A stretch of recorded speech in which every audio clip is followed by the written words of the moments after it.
যখনই আল্লাহ সুবহানাহু ওয়া তাআলা কোরআনে কোনো ঘটনা আমাদের কাছে উল্লেখ করেছেন, জেনে নেন প্রত্যেকটা ঘটনাতে বেশ কিছু শিক্ষণীয় দিক থাকে। এই মূসা আলাইহিস সালাম এবং ফেরাউনের ধ্বংস হওয়ার ঘটনাতেও আমাদের জন্য বহু দিক নির্দেশনা রয়েছে, যার ফলে আল্লাহ সুবহানাহু ওয়া তাআলা বেশ কিছু দিক আমাদের কাছে তুলে ধরেছেন। যেমন একটা দিক, আজকে যে মেসেজটা আমি দেব, সব দিক তো সম্ভব নয় তুলে ধরার, সময় খুব দ্রুত চলে যাচ্ছে। একটা দিক যেটা আজকের আমার নজরে এসেছে সেটা হলো, দেখেন, মুসলিমদের জীবনে বিপদ আপদ আসবেই। মুসলিমদের জীবনে কষ্ট, বিপদ আপদ, সংকীর্ণ একটা মুহূর্ত আসবেই। কিন্তু মুসলিমদেরকে আল্লাহ সুবহানাহু ওয়া তাআলা মূসা আলাইহিস সালাম এবং রাসূলুল্লাহ সাল্লাল্লাহু আলাইহি ওয়াসাল্লামের বেশ কিছু ঘটনা দিয়ে এটা শিক্ষা দিতে চেয়েছেন, যেটা অধিকাংশ বান্দা ভুলে যায়। সেটা কি? মানুষ ভুলে যায় যে বিপদ আপদ তো আসবে, এটা যেমন চূড়ান্ত, কিন্তু আল্লাহ সুবহানাহু ওয়া তাআলার দয়া, তার বরত্ব এমন, আল্লাহ যখন কোনো মুসলিমকে বিপদে ফেলতে চায় বা বিপদ দিয়ে রাখে, তার আগে এই বিপদ থেকে তাকে কিভাবে উদ্ধার করা হবে, আর অথবা এই বিপদ থেকে সেই মুসলিমের কি কল্যাণ হবে, এটা আল্লাহ আগে ফয়সালা করে রাখে। তার মানে বিপদ তো আল্লাহ দেবে, কিন্তু এই বিপদ থেকে তাকে কিভাবে উদ্ধার করবে এই ফয়সালাটা আল্লাহ আগে করে রাখে, এবং বিপদের পরে আপনি যেই কল্যাণটা প্রাপ্ত হবেন এটাও আল্লাহ আগে নির্ধারণ করে থাকে। তা আল্লাহ বলছেন, ইন্নামা আল উসরি ইউসরা, নিশ্চয়ই কঠিনের পরে সহজতা আছে। এটা আল্লাহর একটা মূলনীতি। এজন্য আল্লাহর প্রতি আপনি আস্থা হারিয়ে নিয়েন না। যারা বিপদে আছেন, কঠিন মুহূর্তে আছেন, আপনি জেনে নেন আল্লাহর ফয়সালাটা আগে হয়ে আছে যে কিভাবে আল্লাহ আপনাকে উদ্ধার করবে, এবং আল্লাহ যে কল্যাণ আপনাকে দিতে চেয়েছে সেটা আল্লাহর পক্ষ থেকে আগেই ফয়সালা করা হয়েছিল। যেমন দেখেন, মূসা আলাইহিস সালামের ঘটনাতে মূসা আলাইহিস সালাম জানতো না যে আল্লাহ তাকে এই বিপদ থেকে কিভাবে উদ্ধার করবে, কিন্তু আল্লাহর প্রতি তার ঈমান থাকার কারণে তিনি বিশ্বাস রাখতেন যে আল্লাহ আমাকে উদ্ধার করবেই, কিন্তু কিভাবে উদ্ধার করবে এটা মূসা আলাইহিস সালাম কোনোদিন কল্পনাও করেনি। মূসা আলাইহিস সালাম কোনোদিন ভাবতেও পারেনি যে ফেরাউনের পুরো জাতিটাকে আল্লাহ সুবহানাহু ওয়া তাআলা হালাক করে দেবে, এটা মূসা আলাইহিস সালাম কোনোদিন ভাবতে পারেনি। কিন্তু মূসা আলাইহিস সালামের এতটা ইয়াকিন ছিল যে আল্লাহ আমাকে উদ্ধার করবে, কিভাবে উদ্ধার করবে এটা মূসা আলাইহিস সালামও জানতো না। সুবহানাল্লাহ, আল্লাহ সেই ঘটনাটা কোরআনের মধ্যে উল্লেখ করে দিয়েছেন।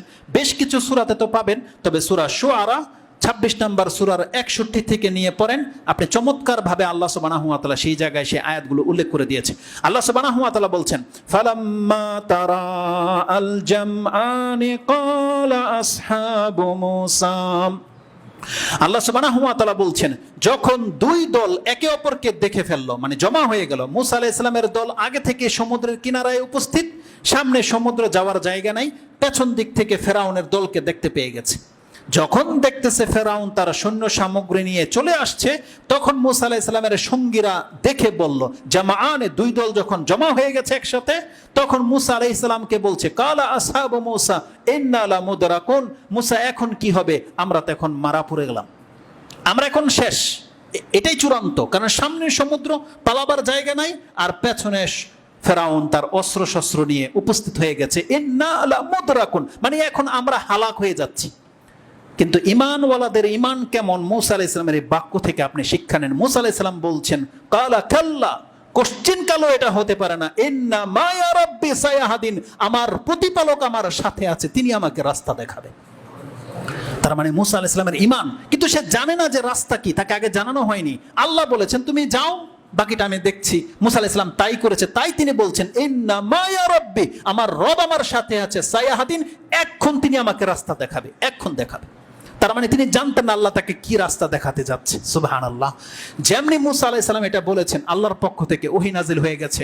আল্লাহ সুবহানাহু ওয়া তাআলা তাকে বলছেন, ফাআউহাইনা ইলা মূসা, আমি তৎক্ষণাৎ মূসার কাছে ওহী নাজিল করলাম, আনিদ্রিব বিআসাকাল বাহর, মূসা তুমি তোমার লাঠি দিয়ে সমুদ্রে আঘাত করো। মূসা আলাইহিস সালাম কোনদিন ভাবতে পারেনি যে আল্লাহ এইভাবে তাকে উদ্ধার করবে। সুবহানাল্লাহ। যখনই তিনি এই সমুদ্রের মধ্যে আঘাত করেছে, ফানফালাকা ফাকানা কুল্লু ফিরকিন কাতাউদিল আযীম, আল্লাহ বলছেন একটা বাড়িতে আর সাথে সাথে পানিগুলো বিভিন্ন ভাগে ভাগ হয়ে গেল, প্রত্যেকটা ভাগ পাহাড় সমান উঁচু হয়ে পানি দাঁড়িয়ে গেল, রাস্তা বেরিয়ে গেছে। সুবহানাল্লাহ। আল্লাহ সুবহানাহু ওয়া তাআলার কৌশল, আসলে আল্লাহর ক্ষমতা আমাদের বোঝারই ক্ষমতা নাই। এটা এই জন্য বলতেছি যে আমাদেরও বিপদ আসে, কিন্তু আল্লাহ দেখতে পান যে আপনার রাত গেলেই বিপদ আবার দূর হয়ে যায়, কিন্তু আপনি তখন আল্লাহকে ভুলে যান। আজকে করোনার মধ্যে আমরা বিপদে আছি, এটা ঠিক, কিন্তু জেনে নেন আল্লাহ সুবহানাহু ওয়া তাআলা নিশ্চয়ই মুসলিমদের জন্য এমন একটা সুফল রেখেছে যেটা আসবে আপনি ভাবতে পারবেন না, যেটা মুসলিমদের জন্য কতটা কল্যাণ বয়ে আনতে পারে। আমাদেরকে আল্লাহ সুবহানাহু ওয়া তাআলার প্রতি ভরসা করা উচিত। এজন্য আমাদেরকে দুঃখিত হওয়া, নিরাশ হওয়ার কিছু নাই। যেই কোনো বিপদ যদি আমাদের আসে, আমাদের রব আমাদের জন্য যদি বিপদ দিয়ে থাকে, তাতে আল্লাহ সুবহানাহু ওয়া তাআলা দুইটি কল্যাণের ইচ্ছা করে থাকেন। এক, আমাদের মর্যাদা বৃদ্ধি হয়, দুই, আমাদের পাপ মিটে যায়। যে আল্লাহ আমাদের উপর এত বড় ইহসান করেছেন, তার প্রতি কিভাবে আমরা আস্থা হারাই বলেন? এজন্য আল্লাহ সুবহানাহু ওয়া তাআলা বলছেন, যদি তোমরা মুসলিম হও তাহলে প্রত্যেকটা বিপদ তোমাদের দুইটা সুফল নিয়ে আসবে। এক, তোমার মর্যাদা বেড়ে যাচ্ছে আল্লাহর কাছে, এবং তোমার পাপ যেগুলো ছিল এই বিপদের মাধ্যমে আল্লাহ সুবহানাহু ওয়া তাআলা সে পাপ ঝরিয়ে দিচ্ছে। আর 3 নাম্বার ফায়দা হচ্ছে, এই বিপদের মাধ্যমে মুসলিমরা এখন আল্লাহর কাছে ফিরে আসতে শুরু করেছে। মুসলিমরা এখন আল্লাহকে ডাকে, মুসলিমরা এখন আল্লাহর কাছে দোয়া করে, মুসলিমরা এখন ইবাদতে ঝুঁকতেছে। আর যারা ঝুঁকবে না তারা আসলে হতভাগা। এত বড় বিপদ দেখার পরেও যদি কোনো ব্যক্তি আল্লাহর দিকে না ফিরে, আমরা বলবো সে হতভাগা। তবে আল্লাহ সুবহানাহু ওয়া তাআলা যেই উদ্দেশ্যে আমাদের জন্য কঠিন বিপদ দিয়ে থাকে, আল্লাহ সেই উদ্দেশ্যের জন্য আমরা হাসিল করতে পারি। আল্লাহ তুমি আমাদেরকে তৌফিক দান করো। তো বিপদ যত বড় হোক না কেন, আল্লাহ সুবহানাহু ওয়া তাআলার উদ্ধার তার চাইতেও সহজ। এটা মূসা আলাইহিস সালামের ঘটনা থেকে আল্লাহ সুবহানাহু ওয়া তাআলা আমাদেরকে জানিয়ে দিয়েছে। এখানে আরেকটি মেসেজ রয়েছে, দোতলায় জায়গা আছে, যারা যাওয়ার ওদিকে চলে যান। এই ঘটনাতে আরেকটি মেসেজ রয়েছে, যারা জালেম তাদের জন্য, যারা সব সময় পাপ করে, যারা সব সময় বড় জালেম হয়ে আছে, মানুষের উপরে অত্যাচার করে, তারা যেন আল্লাহ সুবহানাহু ওয়া তাআলার কৌশল থেকে নিজেদেরকে নিরাপদ না ভাবে। যেমনটা ফেরাউন ভেবেছিল। ফেরাউনকে কোনোদিন ভাবতে পেরেছিল যে ফেরাউনকে এইভাবে আল্লাহ ধরবে? কোনোদিন ভাবতে পারেন।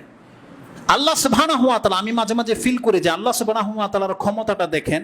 আল্লাহ চাইলে একটা প্রাণকে ছিনিয়ে নিতে পারে ওই সময়, আর আল্লাহ চাইলে সবগুলো প্রাণ একসাথে নিতে পারে।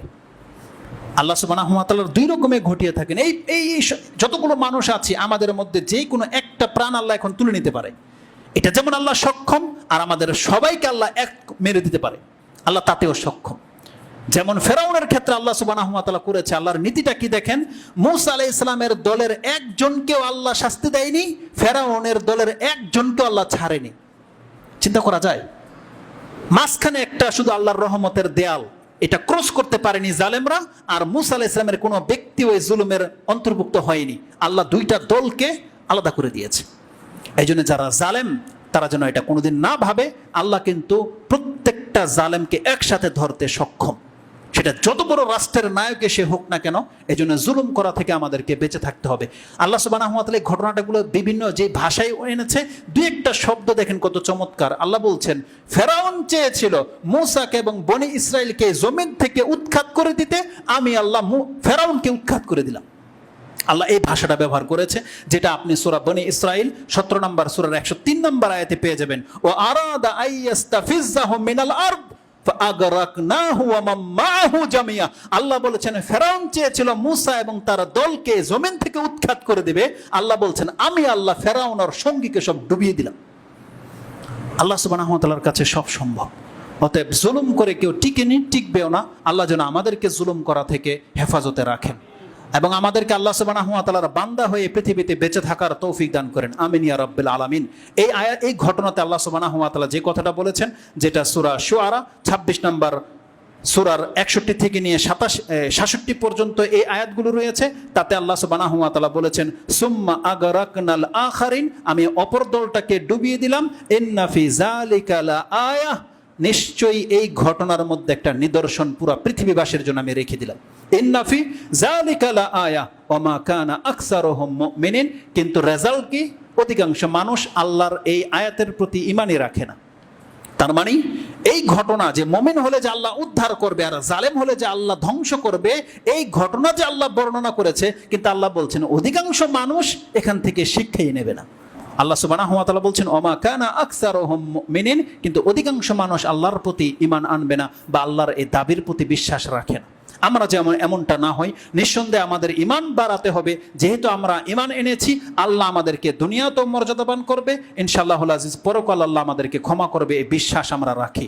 এবং যারা অন্যায় করছে তাদেরকে বিশ্বাস রাখতে হবে যে দুনিয়াতেও সে শাস্তির মুখাপেক্ষী হতে পারে, আর পরকালে আল্লাহ সুবহানাহু ওয়া তাআলা কঠিন শাস্তি তাকে আল্লাহ পাকড়াও করবে। এই বিশ্বাসটাকে রাখতে হবে। এই মেসেজগুলো আমাদেরকে এ আয়াত দ্বারা দেওয়া হয়েছে।